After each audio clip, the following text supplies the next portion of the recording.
What's cooking, good lookins? You're listening and watching now Nerd Girl Talk with SJ. I am your host, SJ. And welcoming back is Rabbi Emeritus Stuart Federow. And we're going to be talking to you about Hanukkah. It's that time of year again, and it is, happy Chanukah. There's like, how many ways to spell this holiday? Happy Chanukah, right. Yep. Right. Or as they say, happy Hanukkah. Happy Hanukkah. Right. So many ways to spell it, so many ways to say it, my goodness. No, people don't realize that the CH of Hanukkah is actually the same CH of Christmas. That the CH of the word Christ, it's seriously, it's the same sound. What is the Greek? Looks like an X, which is why some people use an XMAS instead of Christmas. They do an X, but that's a symbol for the first letter of the word that we in English say Christ. Okay, but if they make fun of the CH in Hanukkah, they should also make fun of the CH in Christmas. Right. So okay, make it fair, right? Make it equal. Like that. Well, yeah, me too. Let's talk. Okay, and I'm all festive and everything. I see that. I have a few days before I have to dress that way. So, well, we don't have to dress that way, but yeah. All right, so you got to be careful what you say as a joke because people will take it seriously. They won't even realize I'm joking. So, okay, so the story of Hanukkah actually begins thousands of years ago, not just, 2,000 years ago. It's like 2,400 years. Okay. And the story goes back actually, Rachel, you'll have to forgive an old man. What is purple and conquered the world? What is purple and conquered the world? What? Alexander the Grape. Oh my god. I was thinking grapes. I was like, all right. It's a grape. It has to be like wine or something. I can never resist that. I love it. Yeah. Never. No, it's dad jokes. All right. So 20.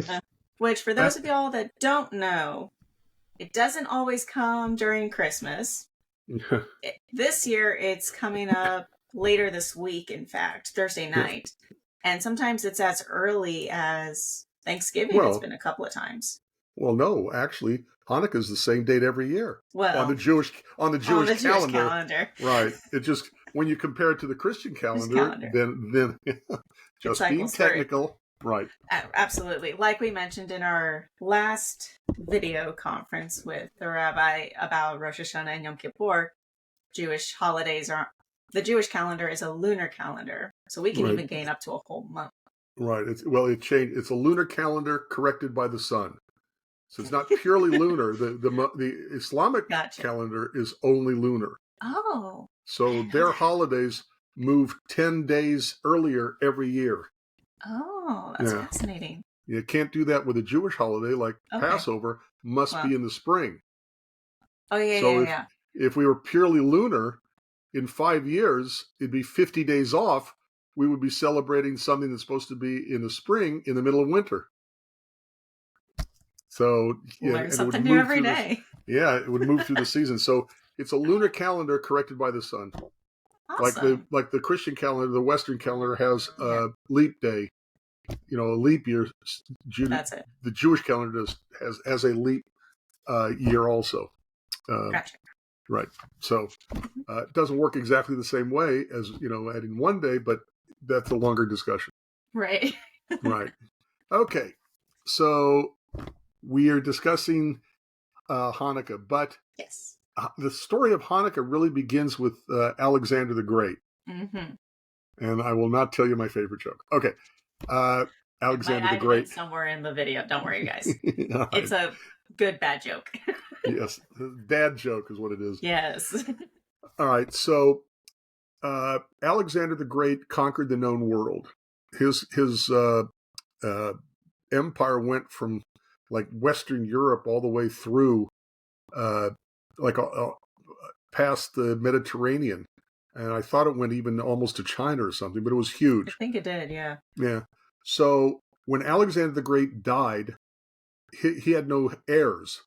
So his empire was divided up by his three generals. And one general had his like capital, I guess you'd call it, in Greece.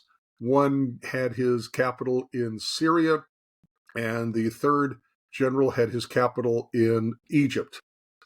And a few generations later, so we're talking about the grandchild of the generals of Alexander the Great, or the great-grandchildren of Alexander the Great's generals. And his name was Antiochus, and he thought himself to be the reincarnation of Alexander the Great, the emperor of his great-grandfather, or grandfather, I can't remember which. But he wanted to reunify the known world into an empire as big as Alexander the Great. So he made war against Greece, which frankly didn't put up much of a resistance because by this time they really weren't that strong of an army. And then he had to face the descendant of the general of Alexander the Great who was seated in Egypt. But for that, he had to march through this insignificant little country called, the Promised Land, Israel. And I mean, when Alexander the Great took over the known world, he also took over the Promised Land. Alexander the Great, by the way, had enormous respect for Judaism and the Jewish people, let them practice their religion the way they wanted it, as long as they, paid tribute to. Yeah. And because he was so good to the Jews consider Alexander to be a Jewish name. Oh. Yeah.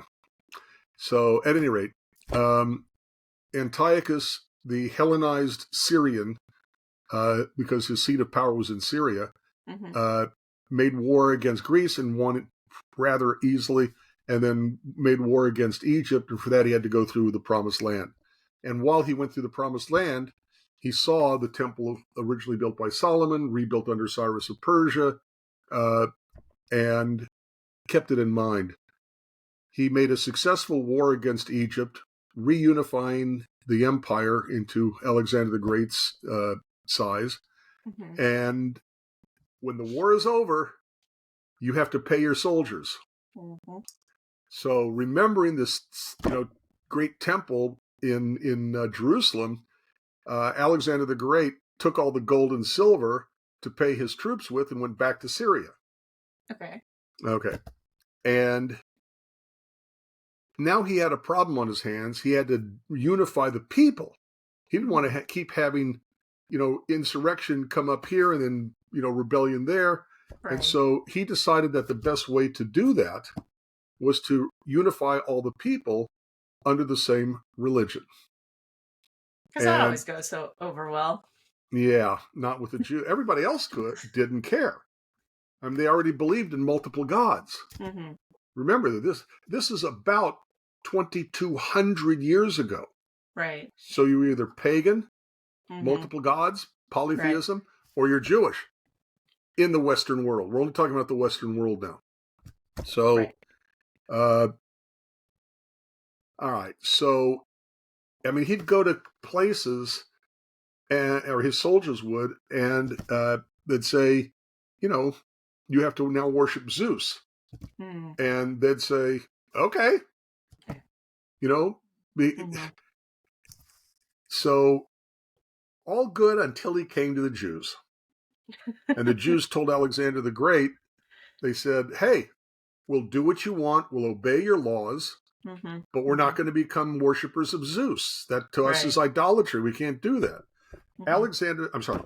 Antiochus, I think by this time it was Antiochus IV. He thought they were rebelling against him personally. So he started persecuting the Jewish people, persecuting Judaism. Right. Telling us that we can't read the Torah. This is when the Haftarah was invented. The Haftarah is a section of the prophets that would hint at what should have been read from the Torah, the 5 books of Moses, Genesis, Exodus, Leviticus, Numbers, and Deuteronomy. So you go to services, it's time to read from the 5 books of Moses. You can't read from the 5 books of Moses. You hear them reading from something from the prophets. You hear what they're saying, and you say, oh, I know what this weekend is. This Shabbat, we're supposed to be reading from this part of the Torah. Gotcha.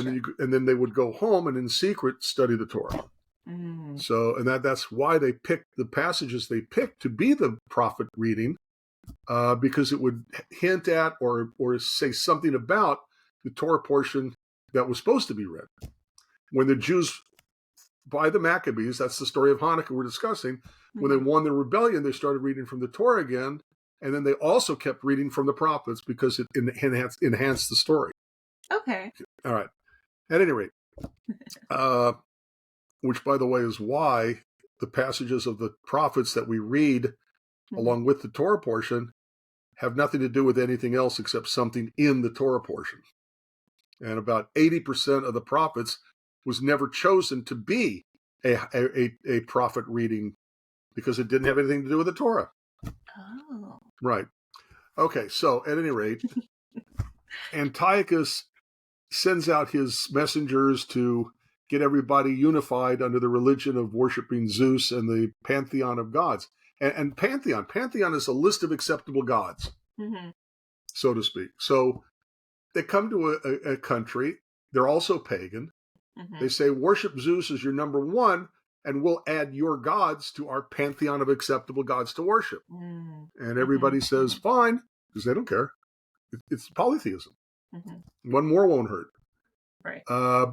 Until, as I said, they come to the Jews, and the Jews say, we can't do that. We'll obey you. We're part of your empire, but we're not going to worship. And he took it personally and starts persecuting the Jewish people. So what most people don't realize is that Hanukkah is the story of a civil war of Jews against Jews. Oh, okay. Yeah, because there were plenty of Jews who wanted to assimilate into Greek culture. Okay? They loved Greek philosophy. They loved the Olympics. Right. Okay? They loved the culture that came with the Greek domination, I guess you'd say, of the land. They just didn't want to do the part of the Jewish people just wouldn't do the Zeus stuff. Okay, so what they did was they sent out soldiers to go to the individual itty-bitty little towns, get the elders, because the elders would lead the people. If the elder of a city would be seen by everybody worshiping Zeus, then they would follow suit. That's how the messengers thought of Antiochus. Okay. So they come to Israel. They come to this little bitty town called Modi'in, which still exists, still populated today, modern city. And they find an elder of the city whose name was Mattathias. And they say, look, we want you to worship Zeus in the town square, and we'll be happy and we'll leave you alone. The way in which they worshipped Zeus was that they would sacrifice a pig to Zeus, and part of sacrifice is eating it. So there's even more reason, besides not committing idolatry, for Jews not to worship Zeus. All right, because it was pig. That makes it kind of awkward for everyone involved. Right, Leviticus 11, not kosher. Okay, so they say to Mattathias, we want you to worship Zeus in the town square. And Mattathias says, no, I can't do that. Now, you'd think if you got a soldier there and you tell him no, he's going to kill you. Not what happened. Because the soldiers knew that if they couldn't find one elder to do it, they'd look and find a different elder who would do it. Right. Remember, this became a civil war just as much as it was a war of the Maccabees against the Greeks, well, the Hellenized Syrians. It was also a war of Jew against Jew, because many of the Jews wanted to assimilate, become like everybody else around them, which is a lesson for our day. So they found another elder who was willing to sacrifice the pig to Zeus in the town square and make it and help everybody realize it's okay. And Mattathias gets really angry, zealous for God, takes out a sword, kills the Jew who was about to sacrifice a pig to Zeus, and kills the Syrian soldier. And then he says to the people, okay, join with me, let's start a war, a rebellion. And he fled into the Judean hills. And now you have the first time in world history where people were fighting not for land. They'd already taken over the land. Okay, not for resources. They were fighting because of theological beliefs and values. Okay, you have martyrs for the first time that I know of in world history where people were dying for a religious cause. Okay, I remember this part of the story growing up as a kid. Rachel, we tell not a different story. Right? We tell a smaller story, a shorter story to the kids. Okay, but the real story is what we're talking about because we are adults. Yes. Yes. Okay, so he gets a following plus his sons. Okay, to follow him into the mountains, and they start doing what we now call guerrilla warfare. Swoop down from the mountains, attack the people, succeed in the battle, and then run away and go hide again. And it's extremely hard to fight a guerrilla warfare. Right. Okay. Yeah. So they would sweep down, they would do their damage to the enemy, and then go back into the hills. And they were pretty successful at this. Not only and they called themselves the Maccabees. There is a verse in Exodus. The Jews are standing at the Sea of Reeds, sometimes called the Red Sea, and they make it across Split Sea, and they sing a song in praise of God, which includes the line, "Who is like you among those which are worshipped? Mi chamocha be'elim Adonai," okay, which we also sing every time we have services. Correct. And it means, who is like you among the gods that are worshipped? In other words, there's no God like our God. Right. Which is what they were fighting for. So if you take the first letter of each Hebrew word, the M sound of me, okay, the K sound of kamocha, okay, the Y of the holiest name for God, which we try not to pronounce because people will abuse it and use it. Right. And then it spells Maccabee. The mem from me, the K sound from kamocha, the bet from Baalim, and the Y from the B from Baalim, and the Y from the holiest name for God. Yes. Which spells Maccabee. Okay. I love that. Yeah, me too. And it's appropriate because the line is, there's no God like our God. We're not going to worship them. They're false. They're fake. Okay. So eventually, and this is early in the war. This is not the end of the war, but early in the war, the Maccabees were able to take back Jerusalem and take back the temple. And they have a choice. Do we clean everything up now and rededicate? To dedicate in Hebrew is Hanukkah. Okay. Do we rededicate it now?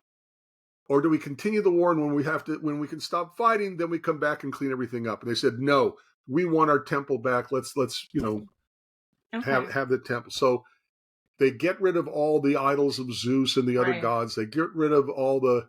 Okay. Now, if you were to take a look, okay, at Leviticus chapter 24, it says the following. Leviticus 24, verse 1, 2, and 3. And the Eternal spoke to Moses, saying, command the children of Israel that they bring unto you pure olive oil beaten for the light, to cause the lamps to burn continually. Outside, and then verse 3, outside the veil of the testimony, that's the ark, In the tabernacle of the congregation shall Aaron order it from the evening to the morning before the eternal continually. It shall be a statute forever in your generations. It's the eternal light. And every single synagogue on planet Earth will have an eternal light, which is usually, but not always, suspended from the ceiling and is outside the ark, which holds the Torah scrolls in the front of usually in the front of the room. Okay? But what does it say? It says that they bring pure olive oil that's been beaten for the light, so the lamps burn continually. What does that mean? Okay. It has to like not go out. I mean, well, basically. it means that it doesn't go out, but here's the problem. It says that it's beaten oil. What does that mean? Okay. When oil has impurities in it, it flickers. And what happens with a light that flickers? It's on, off, on, off, on, off, on. Right. Yeah. Which is hard to look at. Right. And it's, technically speaking, Rachel, lighting a light, putting it out. Lighting a light, putting it out. And what are we not supposed to do on Shabbat? Make Turn a on fire. And off lights. Yeah. Right. Okay. So you have to beat it. You literally like a whisk. Oh, okay. And you beat it, and you have to prepare it. And if you take the olives, make the oil, prepare it for using it so it doesn't flicker in the light. And by the way, what we're talking about is the 7-branch candelabra that was outside the veil. Okay, the light that never goes out because the oil continues to burn, and they'd refill the oil, and it wouldn't flicker because it was prepared properly. Right. So now I'm going to tell you another secret, which you may not remember, because we tell a different story to children than we do to adults. Okay. They found one flask of prepared oil that they could use, and they have a choice. Do we use the oil now, rededicate the temple, even though we're going to run out, and it takes 7 to 8 days, 8 days to make the new oil, to get the olives, make the oil, beat it, prepare it, and then we'll just restart it again. But they were anxious to have the symbol of their Jewish faith and the place that they congregated. Every religion has a place to congregate. So Jews do too. So, and they said, let's have faith in God. Okay. And they decided to use it right then. And according to the legend, notice I said legend. Okay. The oil that was only supposed to last 1 day lasted 8 days, time enough for them to go make the oil and continue the light to burn. And that's why Hanukkah is the story 8 days. The story I just told you about the oil does not exist in the Book of Maccabees. It's a legend that developed 300 years after. 300 years after after everything with the Maccabees. And we'll talk about why in a minute. Okay, yeah, that's interesting. Okay? That's fascinating. All right. It is. It's actually fascinating because by creating this legend, okay, it's what allowed the Jews to survive as a nation of people and religion. Okay. Okay. All right. But if you read the Book of Maccabees, which is not a part of our Bible, right? It's apocrypha. It's external to our Bible, but it's still our history. Yes. If you read the book of Maccabees 1, 2, 3, 4 in the apocrypha, it doesn't say anything about the oil. Okay. They rededicated the temple. It lasts 8 days. Why does it last 8 days if it wasn't because of a miracle of the oil in the original story? Because they missed doing Sukkot. Wait, how do you miss doing Sukkot? Because they were persecuted by Antiochus. They couldn't celebrate Jewish holidays.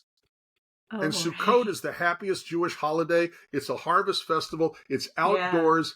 Yeah. It's a beautiful, it's the fall. Okay. They missed it. So they were basically doing Sukkot, the Feast of Booths, Festival of Tabernacles. Right. Okay. Called Sukkot, which lasts 8 days. Also, yes. Exactly. All right. So can I interrupt you real quick on that? Because we mentioned Hanukkah, of course, because that's what we're talking about. We mentioned Sukkot. and we're going to talk about Yes. Passover early next year. But yeah, all these holidays are 8 days. What's the big symbolism for 8 nights, 8 days? Okay. Well, first of all, there's the history, because they Yes. really did celebrate, 8 days, Mm-hmm. okay, for Hanukkah. Mm-hmm. Okay. Okay. If a person celebrates a holiday for at least 7 days, it means you're going to have to include a Shabbat. Right. Okay. The Bible for Passover says it's supposed to be celebrated 7 days. Okay. We celebrate it for 8 days. Why do we celebrate it for 8 days? This is the whole Samaritan thing. Okay. The Christian New Testament talks about actually they call him the Good Samaritan, Oh, right. but all it talks about is the Samaritan. It really doesn't say the Good Samaritan. It says the Oh. Samaritan. Okay. Why do they call him the Good Samaritan? Because the other Samaritans weren't very nice people. Okay. The Samaritans were in competition with the Jews over politics and religion. Huh. And what they would do, you know how they would tell everybody the holiday has begun by lighting a bonfire in Jerusalem at the temple, and then it would go out and they would see the bonfire, then they would light one. It goes further out, and then they would light a bonfire because they saw the bonfire. Uh-huh. The Samaritans would light a bonfire on the wrong day to try to throw the Jews off. So look, we didn't have cell phones back then. Right. Okay, didn't have TV, didn't have video, audio. Okay. So, and they didn't even understand concepts like time zones. Yes. All right. So it may sound archaic to our ears to use bonfires, but that's how they did it. And in order to make sure that the right period of time was covered, they added an extra day so that it would, cover the right time. Okay. And that's why we do 8 days. For Passover, Hanukkah is historical because they celebrate it for 8 days. Mm-hmm. Okay. But and Sukkot, okay, again, 7 days of Sukkot. There's an 8th day called Shmini Atzeret, which means the 8th day of convocation. Mm-hmm. Okay, so it's like an additional holiday tacked on to the end of Sukkot, but is in fact its own holy day. Okay, right. And then that leads into Simchat Torah, the joy of the Torah, when we end reading the end of Deuteronomy and start again with the beginning of Genesis. Yes. Okay. All right, so the Maccabees continued their battle for a few more years. It did not end with taking over the temple. That was actually about within, let's say, the first year of the battle against Syria. Mm-hmm. Okay. And the Hellenized, the Greek-ized Syrians, and also their fellow Jews. Now, what happened is actually very interesting. As I said to begin with, Greece was really not that powerful. Mm-hmm. And Syria had to contend with a rising power, and that was Rome. Oh, yeah? Yeah, so Rome was starting to get very, very powerful, and the new emperor, Antiochus V, or I don't remember what his name was, but Antiochus, who started this battle with the Jews, died and had a successor who carried on the persecution. Because again, they wanted everybody to be worshipers of their Greek religion. Mm-hmm.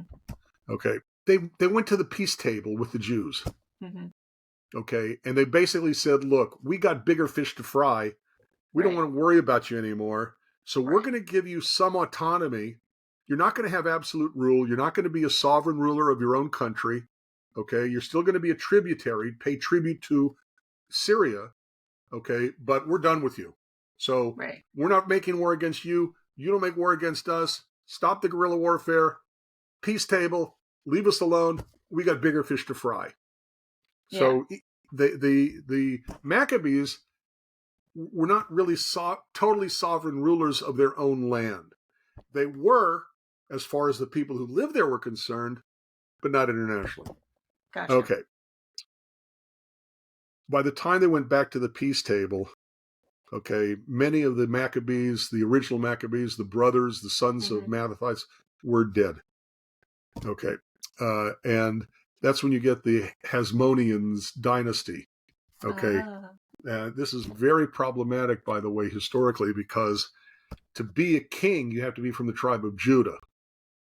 Okay. You can't be from a different tribe. Okay. You can't be from the tribe of Joseph. You cannot be from the tribe of, Issachar, Zebulon, whatever. You have to be a descendant of Judah. Judah was the son of Jacob, who was the son of Isaac, who was the son of Abraham. So you got to be from the right tribe. The Hasmoneans were not. Hashmoneans were not from the right, but they got the power, and in some ways they abused it. They weren't great kings like King David or Solomon or whatever. Okay, now go forward when Rome eventually beats Syria, beats Egypt, beats Greece, beats everybody, and about 64 years BCE, 64 BCE, Rome also takes over from Syria the Promised Land.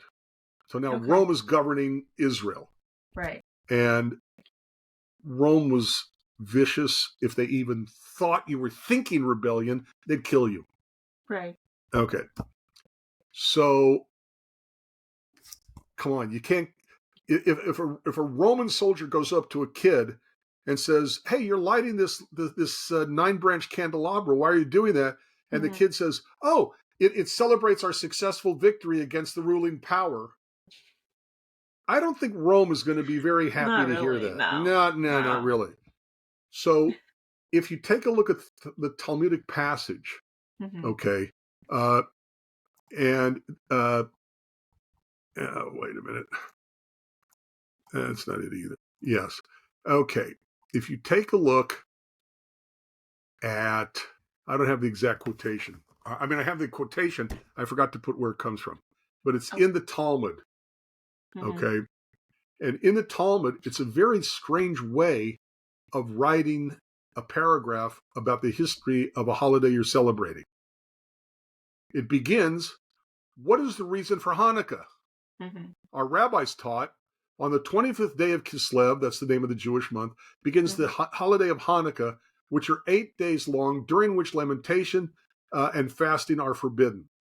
For when the Greeks entered the temple, they defiled all the oils in it, and when the Hasmonean dynasty prevailed against and defeated them, they searched and found only one cruse of oil which possessed the seal of the high priest and contained sufficient oil for only 1 day's lighting and had not been defiled.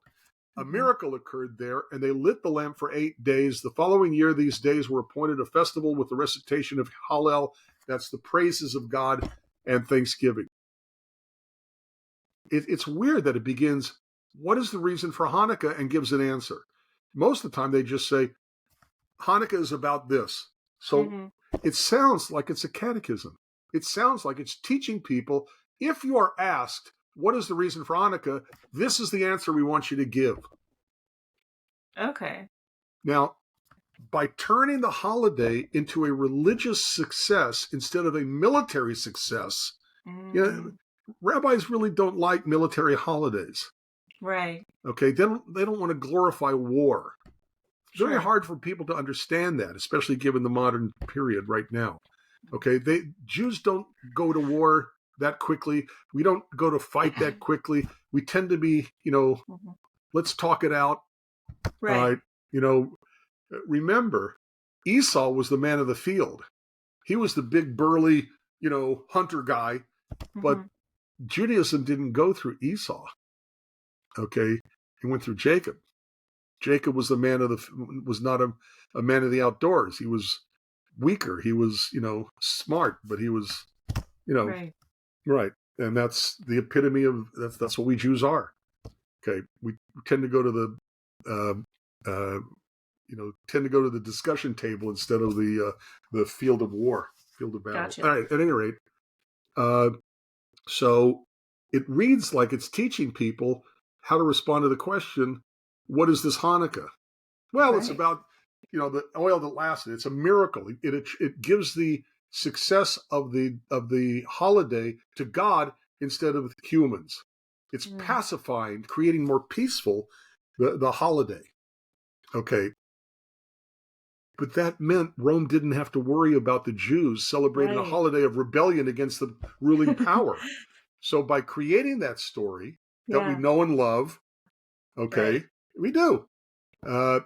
Rachel, there are adults that if you tell them, well, we don't know if Adam and Eve really existed because, blah, blah, blah. Yeah.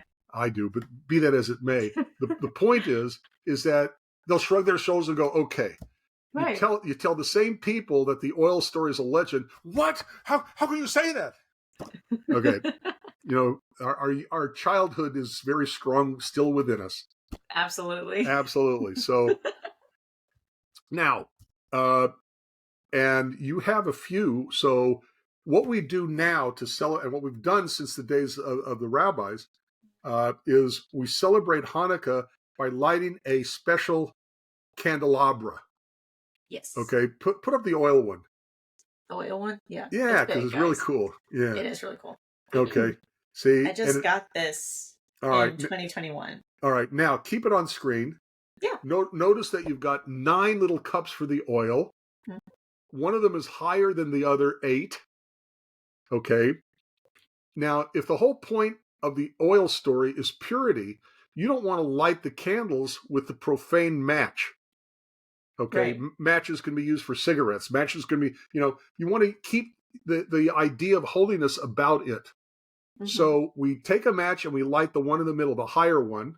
Right. Okay. And for a menorah, a Hanukkah is the fancy term. A Hanukkah menorah, a menorah means candelabra. Okay. Mm-hmm. Or candelabra sounds like it's talking candles. Candles are a new invention, by the way, in the world, in the history of humanity. Okay, but technically speaking, the helper candle, the shamus, is what it's called. Mm-hmm. It can either be higher than the other 8 or lower than the other 8, but on a different level. And all of the other 8 are supposed to be exactly the same level. Yeah. Okay. All right. I don't think I've ever seen one with the shamish lower. They're rare because people usually think of higher, but technically speaking, okay. But the other 8 are supposed to be on the same level, like you see there. Right. All right. So we light with whatever we have the shamus, and then we use the shamus to light the other 8. And it's interesting. There's an argument among the 2 of the rabbis, Hillel and Shammai. Shammai said we should light all 8 on the first night. Then 7, 6, 5, 4, 3, 2, 1. Oh. Hillel said, why would you want light to diminish? Why would you want the brightness of the holiday to become less? Right. So Hillel said, I disagree with you. Do it the other way. Exactly. 1 on the first day, 2 on the second, 3 on the, go on. Mm-hmm. By the way, if anybody's watching this and you're a math teacher, here's a math question. How many candles in a box do I need for Hanukkah if I light the shamus and 1 candle the first night? That's 2. So 2 the first night, 3 the second, 4 the... How many candles total do I need? Okay, it's a good math question for your children, for your students. It is good. Right, okay. All right. So now I'm going to be thinking about this all day. Like, dang, how many do I need? 44. Thank you. let the students figure it out themselves. Yes. All right. So, because you're adding 2 plus 3 plus 4 plus 5 plus 6 plus 7 plus 8 plus 9. All right. Okay. So, we also we have a game that children play. So do adults. Okay. Nice. It's played with a 4-sided top. By the way, children's games with tops are not new to the Jewish people. You have spinning tops and games based on 6-sided things that spin, 10-sided things. Okay, whatever. But this is a Jewish toy. Show everybody. I have so many, you guys. Right. I've been saving some of these since I was a child. You notice the Hebrew lettering on the side. Okay.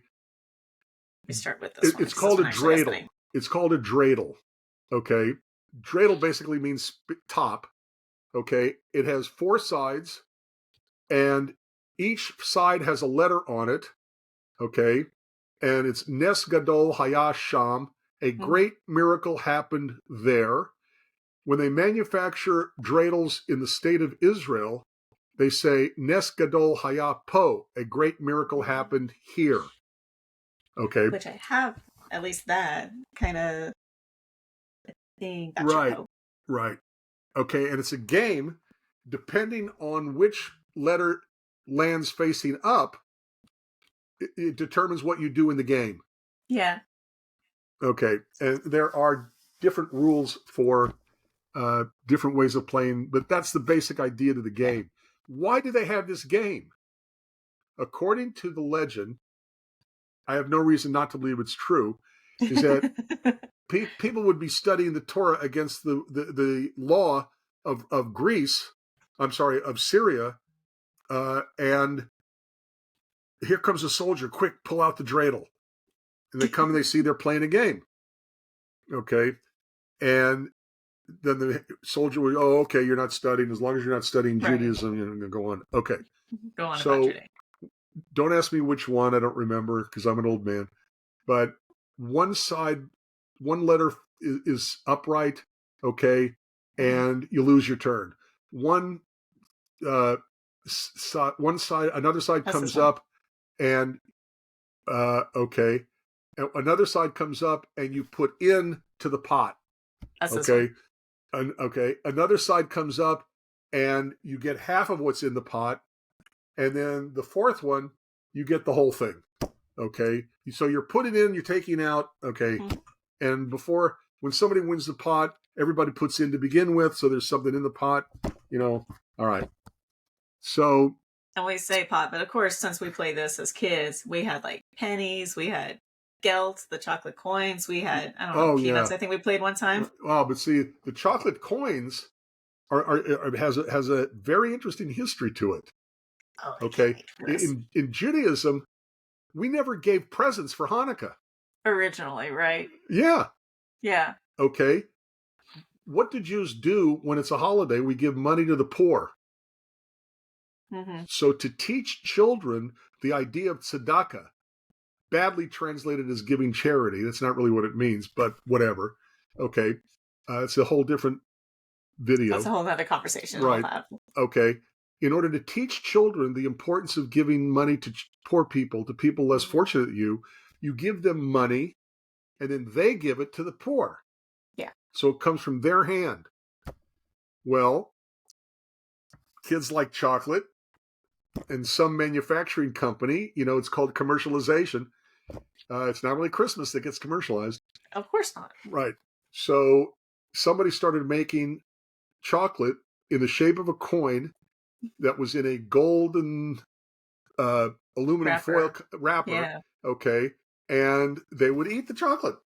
Yeah. And they called it gelt because it was made to look like money. Originally, money that they gave to real money that they gave to the poor. And this became commercialized as a piece of chocolate they would eat. But in the shape of a coin. Right. When did that come into our normal? Actually, I don't know when it was turned into chocolate. I'd say probably the past couple hundred years, but I don't know. Yeah. I don't know the history of. By the way, I don't know it. You can look it up, but chocolate has a very Jewish history to it. Oh, I can't wait for that. I'm going to do a whole episode on that. I'm going to research this. This will be great. There's a great book, and I can't remember the name of the book, of course. Old man memory. And I can't remember the name of the woman who authored the book, but it's all about the history of the Jews in the chocolate industry. She was a rabbi, right? Yes. I have her book. Oh, I know cool. what you're talking about. I do have it somewhere. I'm going, yeah. See, anytime you have a new industry, it hasn't formulated enough roadblocks to prevent Jews from going into the business. Right. So when chocolate became popular, the business was, the industry was so new, they hadn't blocked Jews yet from going into the business, and they were able to do it. The same thing with Hollywood. Hollywood was the movie camera was a new invention.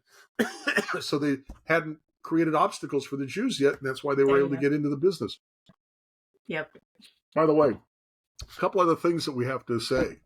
We do. Okay. When did it become popular to give presents for Hanukkah? That's a good question. Only in the West. More in the United States than anywhere else in the world. Okay. Because of competing with Christmas. Makes sense. Little kids, how come we don't have Santa Claus come and visit? How come we don't have, Okay, so they started giving presents for Hanukkah. When is the time to give presents in a Jewish holiday? It's Purim. It's explicitly at the end of the book of Esther. It says that you will give presents to the poor and gifts to everybody else. It's explicitly said. I've never gotten a present on Purim. Shalach manot. You never gotten a basket of fruit or candy or something like that? A Purim basket, yeah, from the synagogue, but I've never gotten anything else. No, that's the present. But that's the present. That's the present, a Purim basket, right? Okay. Okay. A couple of things I really want to point out, especially living in the United States, especially now. Yes. The Talmud also says, what are you supposed to do with the Hanukkah menorah once you've lit it? You're supposed to put it in a window, aren't you? Exactly. The first time that I know of, in my limited knowledge, I don't pretend to know everything, first time in world history that I know of where people put a religious symbol, okay, to face the outside world, like home decorations. Right. Like Christmas lights. Yeah. Except not Christmas and not lights, but a Hanukkah, Hanukkah menorah. The text also says in the Talmud that if it's a bad time, you don't put it in your front window because it might invite attacks. You put it on your table and keep it out for people in the house to see it. Right. You don't put it in your front window; it might get you, firebombed. Okay. Unfortunately. Right.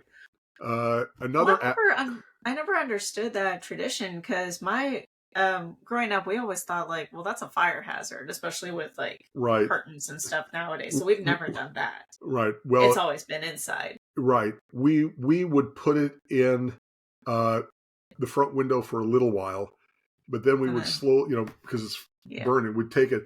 And look, the candles don't last that long. They really don't. Half an hour, 45 minutes. They really don't last that long. So if you put it in the front window, you just watch it and make sure. Correct. If we had to light the lights, okay, you're not supposed to blow them out. You're not supposed to use them to read by. You're not supposed to. You're supposed to look at them and remember the holiday. Think about, okay.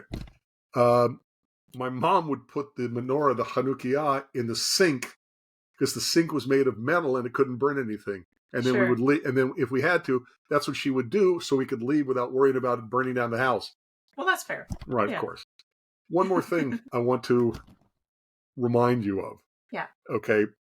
The holiday of Hanukkah is a fight against assimilation. Mm-hmm. The holiday of Hanukkah is a fight against being like everybody else on the block.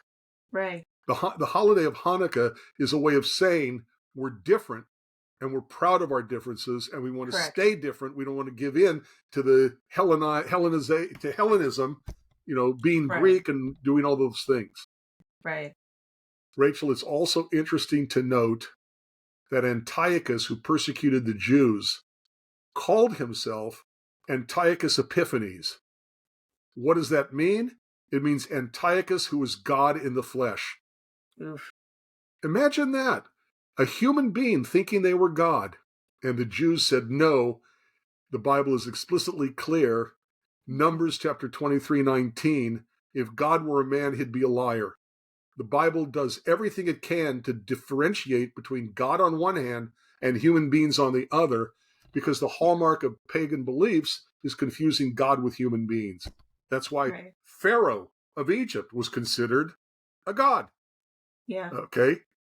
Hercules, human mother, but Zeus for a father. So part of this holiday of Hanukkah is to stay different, to stay Jewish, and not be like everybody else. When God says to the Jewish people, I will make you a holy nation. Holy means set apart, different, distinct. Mm-hmm. So we part of Hanukkah is the lesson that we're supposed to stay different. Oh, y'all know me. I love being different. Me too. Can't tell me to be the same. And we're different in many ways, aren't we? Very, very much so. Yes. But of course, besides all of this great history, but I want to ask really quickly. So the war that we've based Hanukkah on, how long exactly did that last? I think it was 4, 5, 6 years. I don't remember offhand. But it was not just 1 year, and Jews rebelled. Right. Like, okay, or even less than, because again, the way we tell the story to kids and everything, right? Exactly. It's much shorter. It's like, right, and then we have this. And okay, so a few years. It sounds like it ended with the taking of the temple. It didn't. It didn't. It sounds like the holiday was all based around the miracle of the oil. Okay. It sounds like, the Jews won their rebellion and became sovereign nation. Right. So, but they're children. How much can they really grasp? Yeah. Right. And when they're older, they get the whole story. Yes. Right. Thank you for that. I love that whole story. Yeah, but me of course, too. also our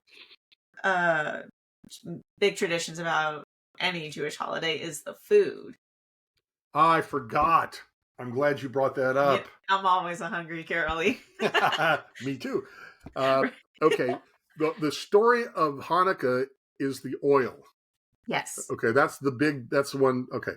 So basically, for Hanukkah, we eat foods that are oily. I mean, think about it. Okay. Yeah, no. There's sufganiyot, are basically donuts. How do you make donuts? You boil the dough in oil. You fry them. Fry right.